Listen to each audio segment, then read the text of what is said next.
Thank you very much. Thank you. Well, thank you very much for this wonderful, beautiful ceremony. I should probably start saying that I don't really know if I deserve this recognition, but I'm grateful for that, and that this is, for me, the result of a long-standing and deep collaboration, as the director has said just minutes ago, of many people involved very strongly in this huge effort we have done since 2015, when my good friend Yoshihiro Ito with others, with other important seismologists visit us in Mexico and proposed to figure out the way to study phenomena that are present in both countries just after the huge tragedy of 2011 in Japan, after the Hokuoki earthquake and disaster. So from that point, we figure out how to do it, to design the way to organize people and groups of working groups with a very ambitious objective that was at the beginning for many almost utopical objectives that were going from the understanding of earthquakes and tsunami physics to the effective disaster prevention for saving lives. So this was a very huge goal since the beginning, and it could have not been possible to be reached without the participation of different groups of experts in different fields. So it was an interdisciplinary effort in which I learned a lot, that involved from seismologists and engineers up to psychologists that were that based on very interesting theoretical considerations of social cognition about the perception of people of their own risk and how they could change this perception through very specific strategies, very clever strategies, to make them understand how much their own risk depends on their own implication, their own action. So I learned a lot. The same way I think other people from Mexico have learned as well. So I would only, for me, the most important thing here is to thank my very good friend, Yoshihiro Ito, which is here present, that has always been aside, working very hard, that has pushed always forward all our initiatives, and then teach us a lot of things, particularly in all this experience that was the first experience for us in UNAM about how to build a seafloor observatory to better understand what is happening in one specific segment of the subduction zone in Mexico, which is particularly interesting. So, and besides all the scientific knowledge, the exchange of knowledge, the friendship and the confidence and everything that you have shared with me, Joshi, I will always be grateful. Thank you very much. As well, I'm grateful as well with many other people behind Joshi, with which I have created solid bonds as well, academically and personally. So I'm very grateful for being here. And if you allow me, I would like to share with you some ongoing work that we hope is about to be finished because it's too heavy already. but that I believe it's interesting for a broad audience, probably. So let me talk about what is announced in the title of the presentation, which is the result of many people working behind. Okay, so just for you to see up. Probably I should click.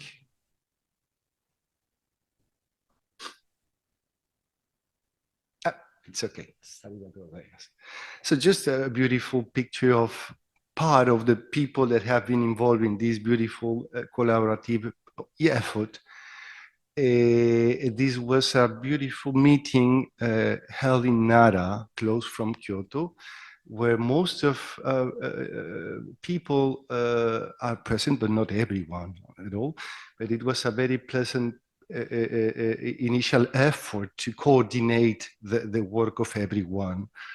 Apart from this, from my point of view, iconic meeting, we have had other meetings in both countries.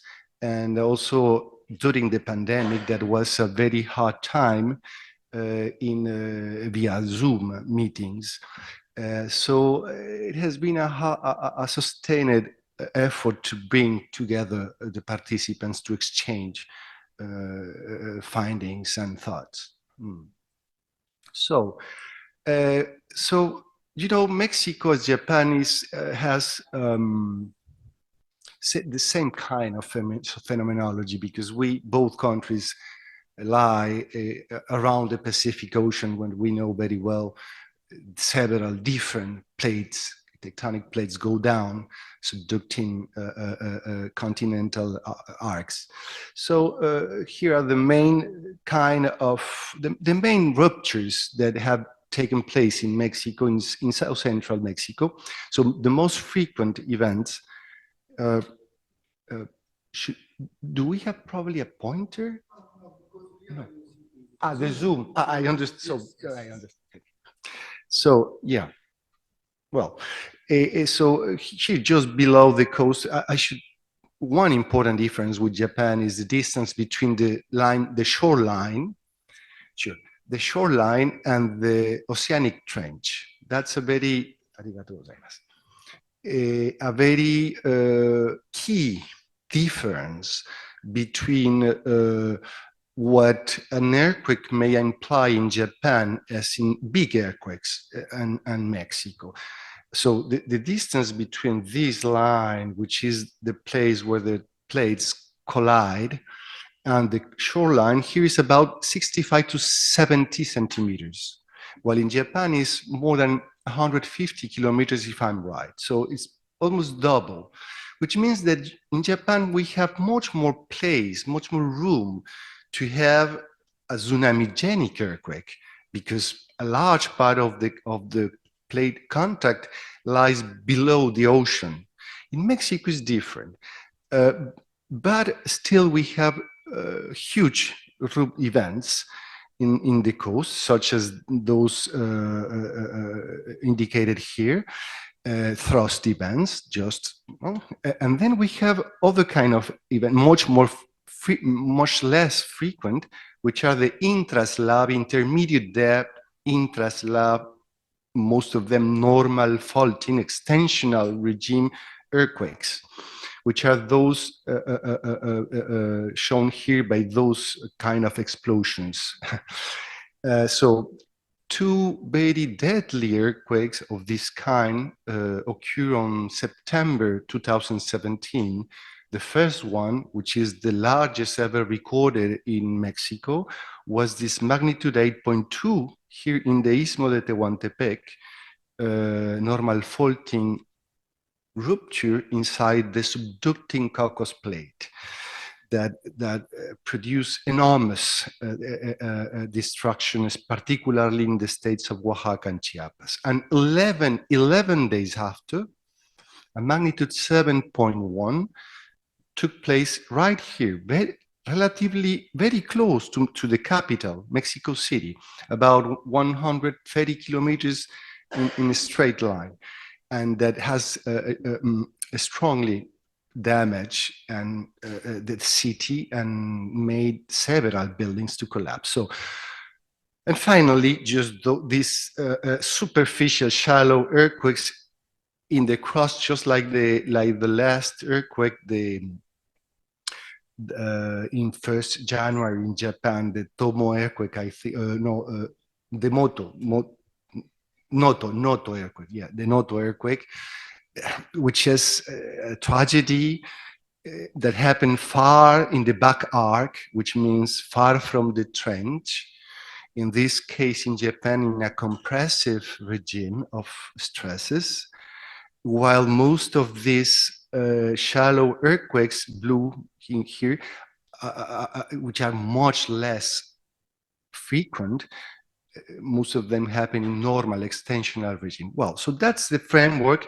So, and you can notice here there's a gap. There's a place where no major earthquake have taken place, which is the closest to Mexico City in a straight line to the coast, which is the Guerrero seismic gap. The last rupture was in 1911, magnitude larger than 7, and we're still waiting what may happen. So just one iconic earthquake was in 1985, magnitude 8, but 400 kilometers away in the state of Michoacan.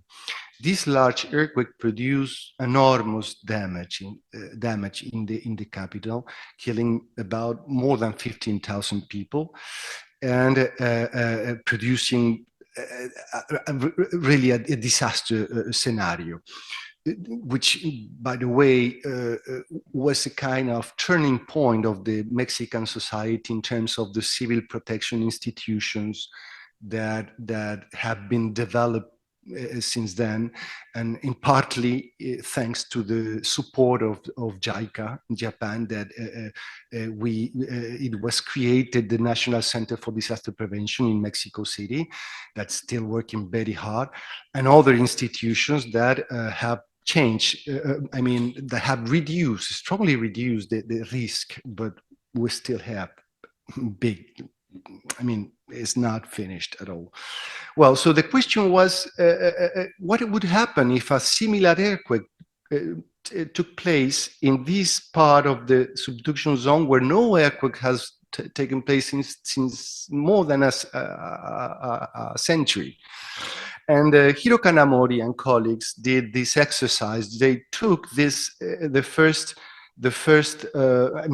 was a magnitude 7 earthquake close here. Just it's difficult for me to point with this. So here it happened a magnitude 7, sorry, and they used that seismogram recorded in Mexico City as what we call an empirical green function, which is simply a kind of seed that may be used to simulate a larger event, just to have an idea what would happen if a magnitude 8, similar to the Michoacan earthquake, would happen here. And the result is just here.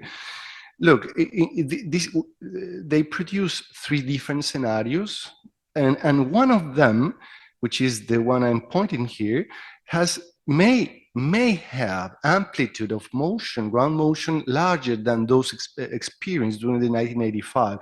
It can be seen in another way in the figure to the right. It doesn't matter a lot, but it only says that for buildings of about more than 25 stories, the acceleration of those buildings may exceed what has been experienced in 1985. So this is why we decided to instrument, to establish this observatory, both onshore and offshore, to better understand what is happening, what should we expect from that place. And here is just a picture showing you so onshore we have installed more GPS stations that we had before, thanks to the project, and broadband seismometers onshore. And offshore, through several oceanographic campaigns, we have been deploying pools of ocean bottoms. I will explain that just right in a moment. So far we have done 7 oceanographic campaigns on board of the research vessel, UNAM research vessel El Puma, in which we have, as I said, deployed and recovered different pools of seismometers along the gap on one hand, but we have also installed not permanent, but long-lasting geodetic stations in the sea bottom that have, in particularly, hydrostatic pressure sensors, thermometers, and tilt meters that I will stress, particularly in this presentation, because it's particularly interesting. Well, so the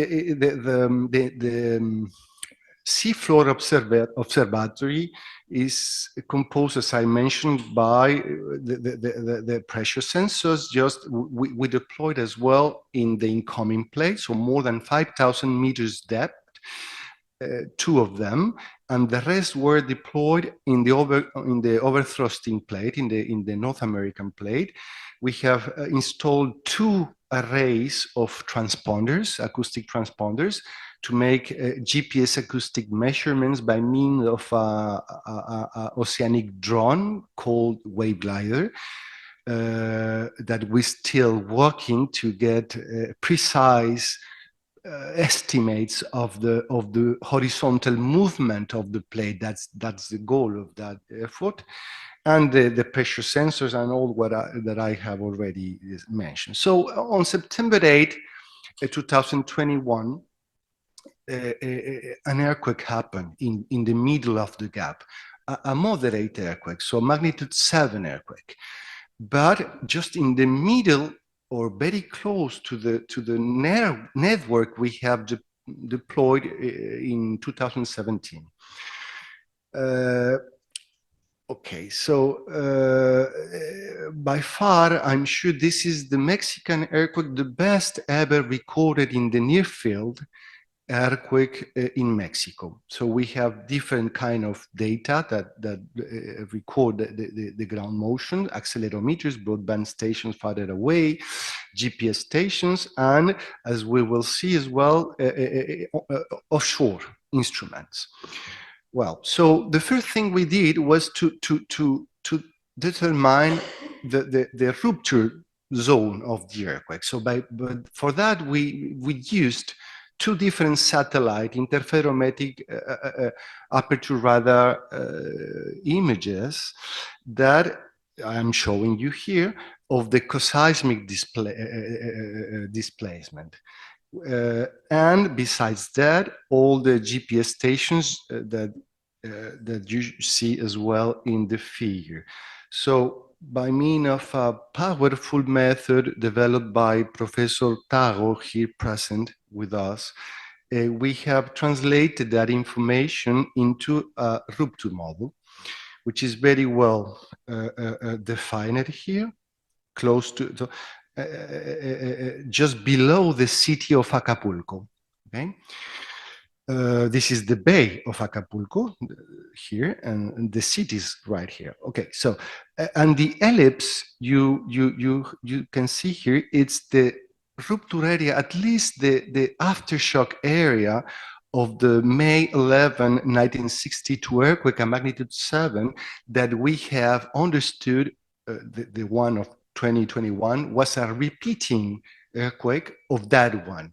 And we can say this because colleagues from our department has carefully compared teleseismic waveforms recorded in Europe for both events, and they are almost identical. So we can say that the same asperity in the plate interface rupture in this place. Just point out that in 1962, a few days after that earthquake, it was a doublet, a magnitude 6.9 just to the west. That didn't happen this time. Okay, So then I should put in a little bit in context where this earthquake took place. So for that, I will show you a movie where we have determined different slow slip events that took place before just until the year before this earthquake, just to see where it is located as compared with the slow slip event. So in 2017, up.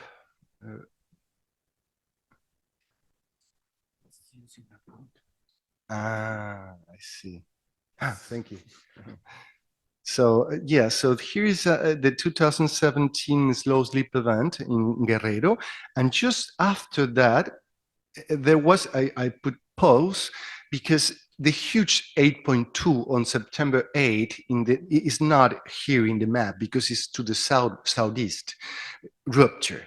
Okay, so and then so what we understood is that this huge event, seismic waves from that huge earthquake, changed transiently the mechanical properties of the rocks in the plate contact, producing an unprecedented succession of slow slip events in the whole at least in the south of Mexico, comprising the Guerrero and Oaxaca states. So since 1997, in Guerrero, every 3.5 years, there was a long-term huge slow slip event, okay? After the 8.2 large earthquake, great earthquake of Tehuantepec, there were two successive, at least only in Guerrero, magnitude 7, so smaller than those before, but separated but by a few months. So something regionally changed due to these passing waves through the whole subduction zone. So the earthquake of Acapulco took place right here. So this is a zoom. So this is the rupture area, and so in between, so up dip, shallower, in a shallower part, as where this slow slip event took place. One interesting feature of the aftershocks is that they are to the east. Most of them are to the east of the main rupture, which is located this area of the 1957 earthquake, magnitude 7.6, I guess, 7.5, that was important for earthquake engineering in Mexico because it had some implications in the capital. So that's the context. So from now on, I will show you data from the GPS network, which is onshore, and the three ocean bottom stations pointed here in circles, in red circles. So first of all, I will not enter into details at all. Just telling you that these are GPS data. So we have carefully reduced some noise that is always present in this kind of data, mainly produced by the atmosphere. So it's a seasonal, not only the atmosphere, also the hydrological processes that make the ground moving because of other reason than tectonic. So what we did here was just for you to show you how well in many cases this technique works.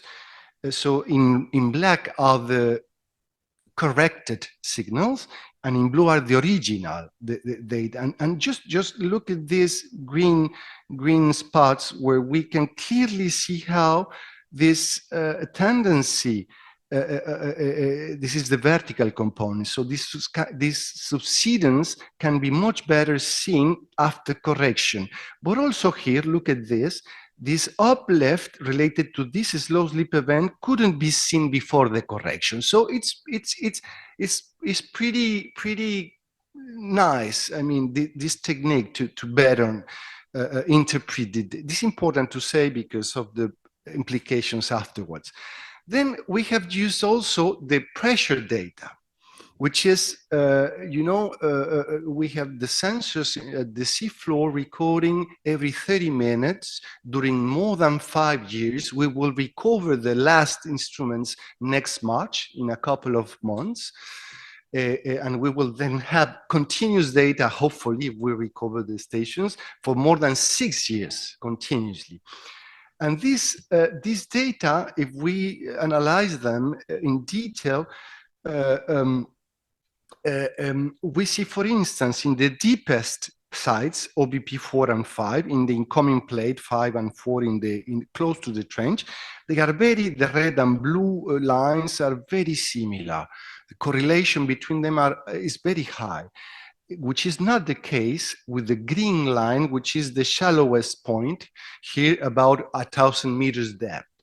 So if we compare with, I don't have that figure because it's too technical, but it doesn't matter. If we compare this pressure time series with temperature in each side, we find a very significant correlation between temperature and pressure, particularly in the shallowest side, in OBP 5. So from that, we could correct that side which is critical for us. And here I'm showing you how well this correction works. To the left, we see the data without temperature correction, and to the right, after correction. So you can see here how we can much better see the moment where the water column started to decrease.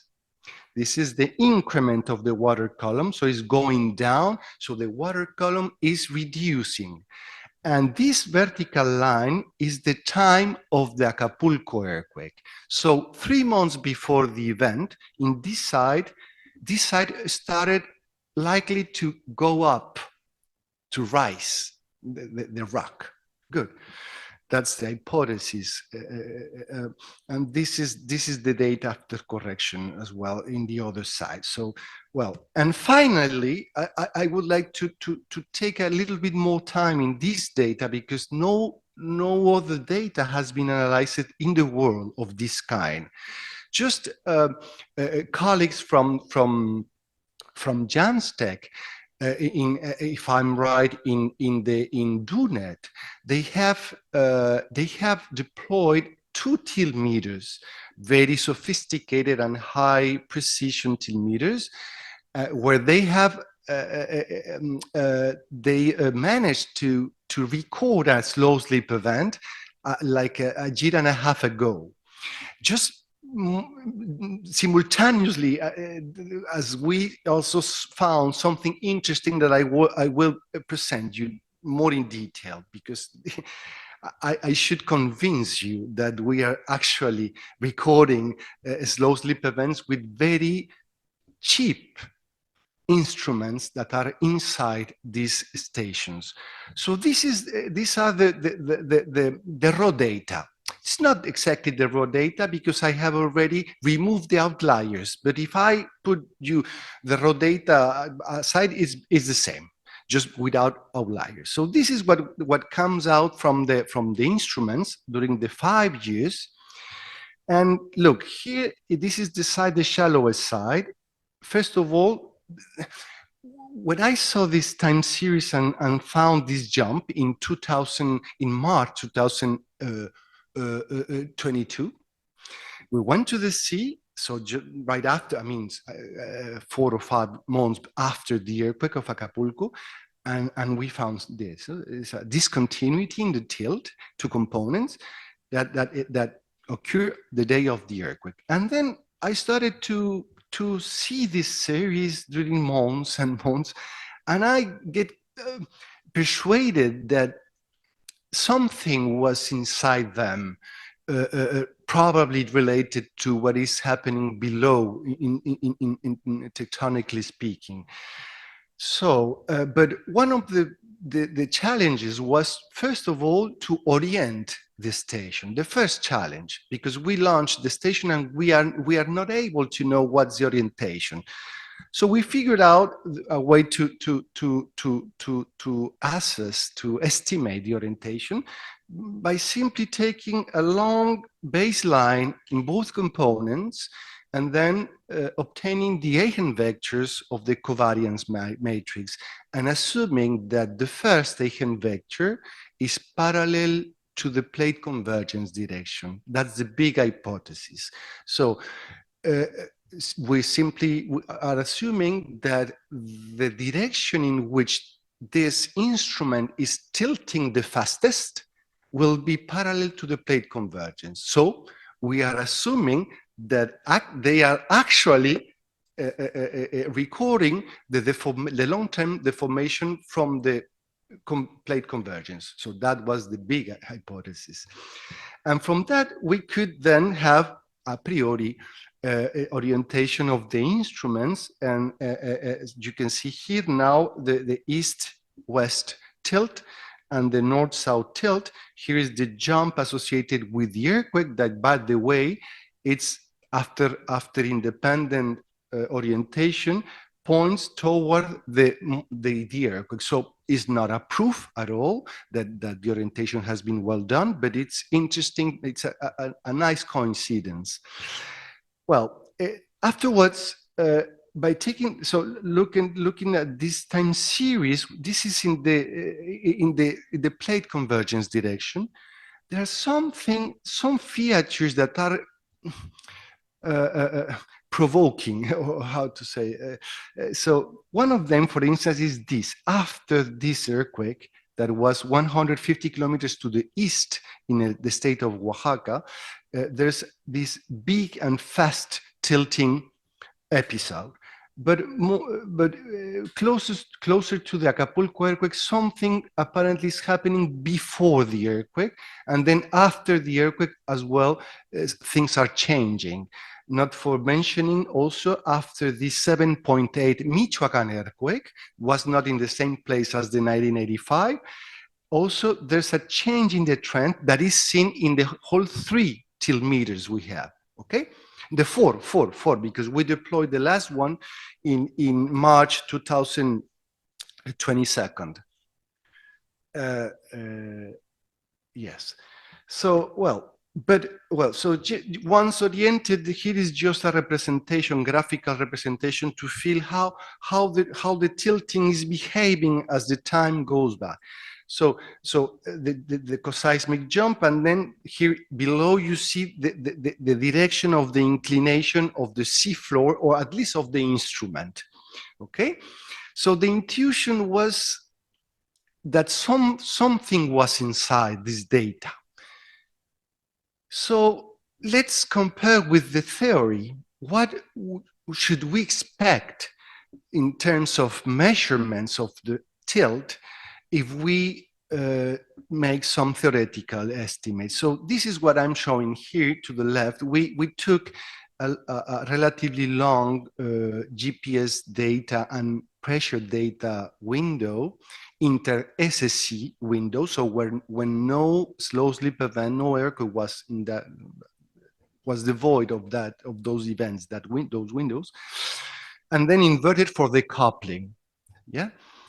And this is the inversion, the comparison between data and synthetics. And what we did was, well, for that model, what would be the tilt rate in the sites we have the stations? And here are the values that are reported right here below. So from 0.1 to 0.4 microradians per year, which is much more reasonable than values you'll see. So if we compare that with these trends, the trends here, we see a huge disparity. So the interseismic long-term rates here range between 25 and 477 microradians. So it's like 3 orders of magnitude discrepancy. Well, so we were thinking many months, and what we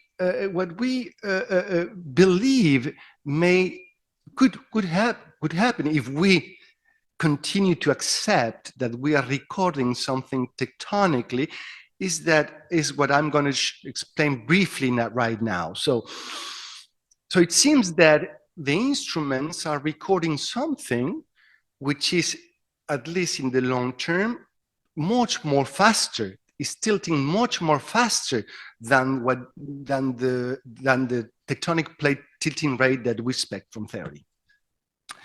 So we wonder then, what about the behavior of the sediments of the sea in the seabed, which are clays, water saturated and highly compressible sediments in below the three legs of our instruments.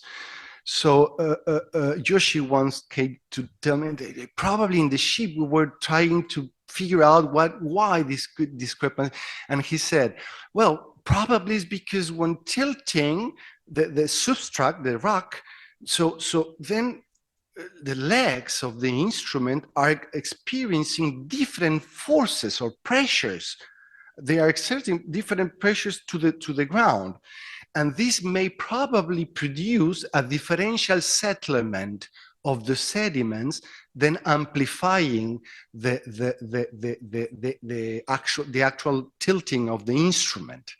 And if it's amplified, this tilt, then it may reach the sensitivity threshold of this tilt meters inside that was the hypothesis. So we developed a theory. I will not enter into details, but roughly we work with experts in Mexico City in consolidated and unconsolidated water saturated clays of the ancient lake deposits of the Mexico City. They are very good experts in geotechnical engineers in soil mechanics, and we so just keep in mind that as the instrument tilt, leg one will, the pressure that leg one is going to make in the sediments will rise. In fact, it'll rise linearly with alpha, the angle, and convert in the opposite sense. In contrast, figure 4, the leg 2 will reduce the pressure. Okay, so just keeping that. I will not enter into detail, but if we consider and the nonlinear response of the water saturated sediments here, and use the theory, a simple theory using the Boussinesque stress distribution, which is a highly nonlinear function that describes how stress distributing the very top centimeters of this kind of sediments, along with another model that allow us, based on that distribution of effective stresses, to estimate the compaction. We come out with this figure, which tell us the following. Just keep in mind this. So this x-axis is the inclination of the instrument.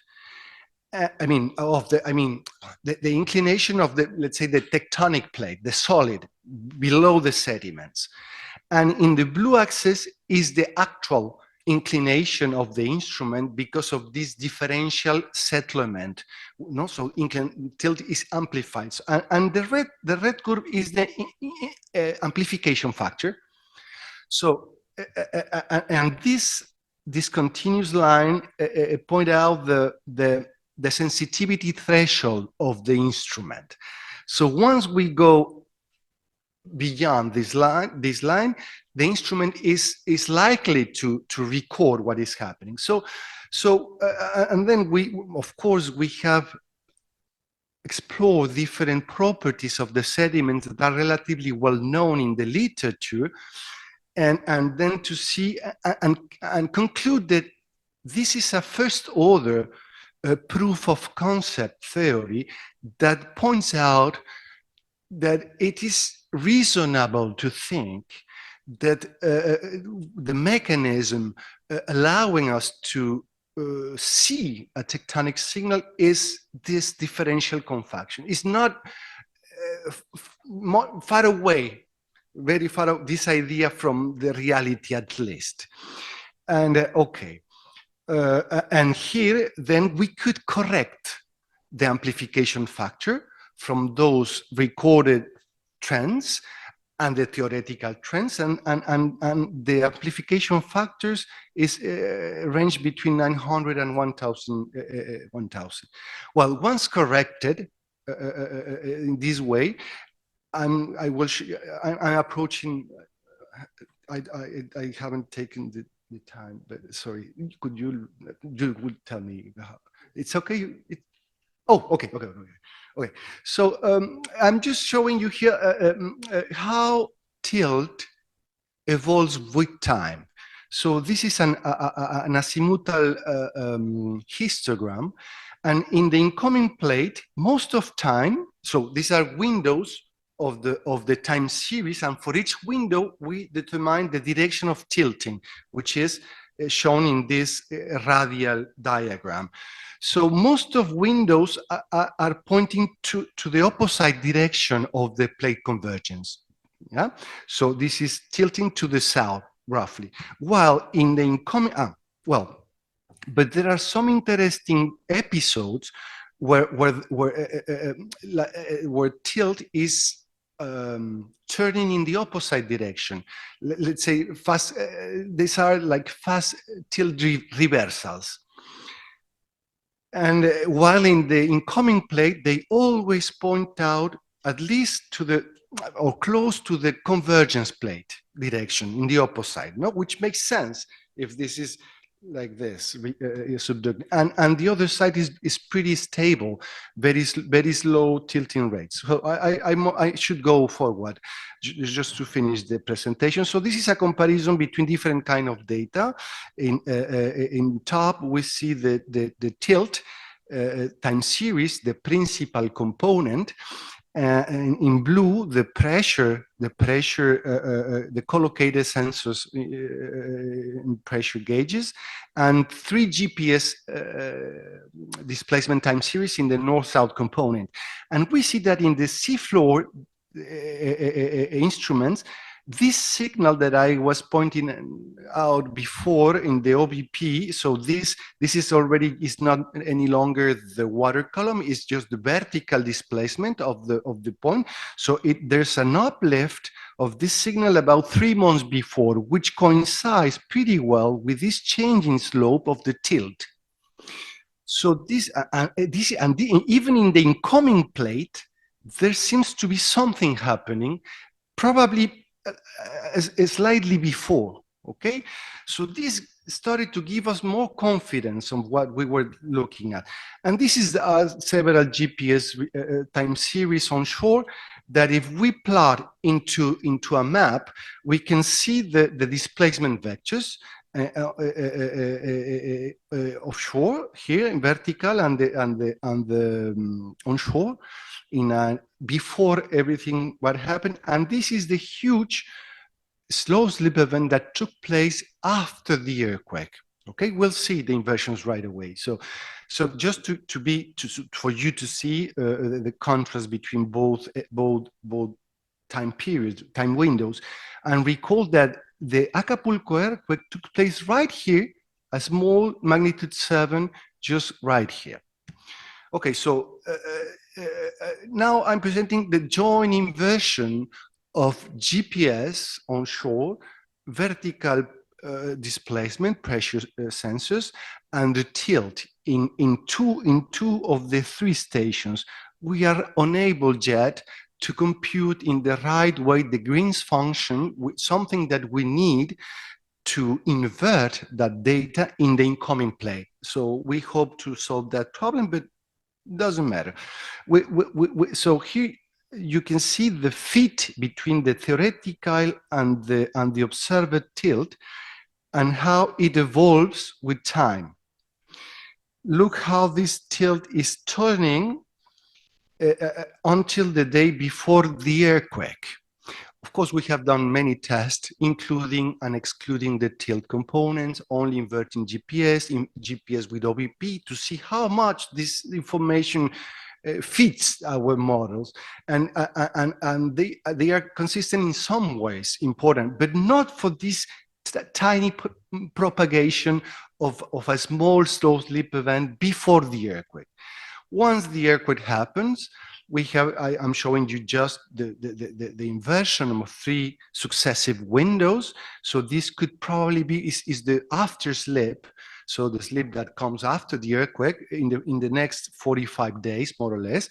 But we can see how then the slow slip, it's something much bigger that developed to the west and then upward. We'll see in a moment. So here is a movie. Please take a look at this. So these are the tilt vectors, how they evolve with time, and how the slip is evolving in the plate. This is to the right is an SSC in Oaxaca that took place, but is not included in inversion, and how the tilt follows pretty well. I mean, seems to be affected by what is happening in the plate interface. If I would put here the inversion without tilt, it would likely be almost the same, except for the very first windows. Right. So we found 2 offshore slow slip events, one before the earthquake approaching the hypocenter, and the other afterwards. So what we did was detecting a lot of earthquakes, tiny earthquakes, by using powerful techniques of template matching. So they look for events, small events, using onshore stations, and we came out. So Luis Antonio Dominguez did this great effort. And so he found almost 70,000 events in 3 years with a completeness magnitude of around 3. This is the catalog. And so what we did was to establish a baseline. It doesn't matter. So how many earthquakes per day in each point happen during a long period? That is, and from that, so these are some examples of those linear models in these blue dots to the right. The most important or interesting thing is this. So here we are comparing deviations, the seismicity rate deviations from that baseline line in the map and the slow slip, no? To see whether we can find some interesting correlations. So here you have in green the slow slip, which is propagating toward the shoreline, and then just before the earthquake will happen in a moment. You see, right now here is the day after, before the earthquake, there was a swarm, but we'll see later in the next figure. So we see how different bursts of earthquakes happened to the east, where the 1957 earthquake took place, and then when the slow slip event comes up deep from the interface, here there's an absence of seismicity that we were discussing with Yoshi yesterday, because these results just came out a couple of days before coming to Japan. So we're still processing and trying to understand what may tell us. So one important thing is, just before the 10 days before the earthquake, it seems that there was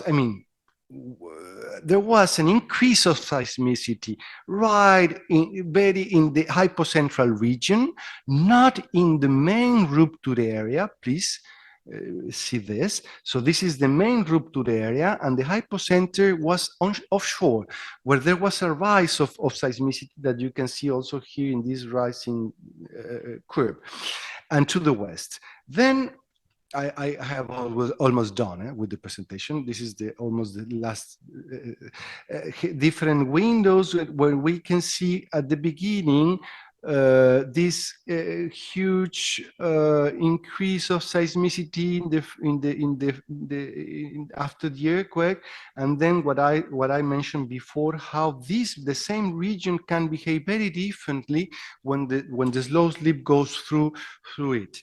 So this is the last slide. So just summarizing that, what we have understood is that before this magnitude 7, which may be thought like an asperity that has broken at least twice, one in 1965 and second now in 2021, was in the middle of two different regions of the plate interface. First, here the shallow part, where a shallow slow slip event goes down. Then we are now computing the Coulomb failure stress and things like that to better feel what's the likely mechanism that could have triggered the earthquake. And then the rupture and a huge slow slip event down deep. And then when it is finished, a second offshore slow slip event right offshore Acapulco that Joshi has told me with a stunning student he has that they have already found tremor activity, increasing tremor activity in that region. So that's for me. Thank you very much for your attention, for everything you have done for me, and I'm very grateful for everything today. Thank you.